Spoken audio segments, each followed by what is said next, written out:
سامعین محترم، دیکھیے ابھی حال اجتماع کے اندر مانصر اجتماع میں مولانا طارق جمیل صاحب کو بیان سے روکا گیا۔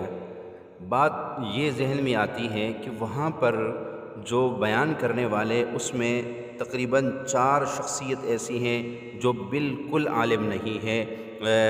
ان کے پاس قرآن و حدیث کا کوئی علم نہیں ہے، جیسے بھائی چودھری رفیق صاحب، بھائی سعید صاحب، بھائی بابر جاوید صاحب، بھائی حشمت صاحب، یہ وہ لوگ ہیں، ٹھیک ہے، تبلیغی بزرگان میں سے یہ ہے، لیکن مولانا طارق جمیل صاحب کے مقابلے میں اگر ان کو لایا جائے تو ان کی کوئی حیثیت نہیں ہے کہ مولانا طارق جمیل صاحب ایک بہت بڑے عالم دین ہے، اس کی وجہ سے لاکھوں انسان توبہ طائب ہوئے ہیں۔ مولانا طارق جمیل صاحب کے بیان سننے کے لیے لوگ ترستے ہیں اور اس کو ممبر سے ہٹایا جا رہا ہے، اور وہ لوگ جو ممبر کے اہل نہیں ہیں ان کو ممبر پہ بٹھا کے ان سے بیان کروایا جا رہا ہے۔ میرے خیال میں مولانا طارق جمیل صاحب کی ساتھ یہ بہت بڑی ناانصافی ہے۔ آپ اس بارے میں کیا کہتے ہیں؟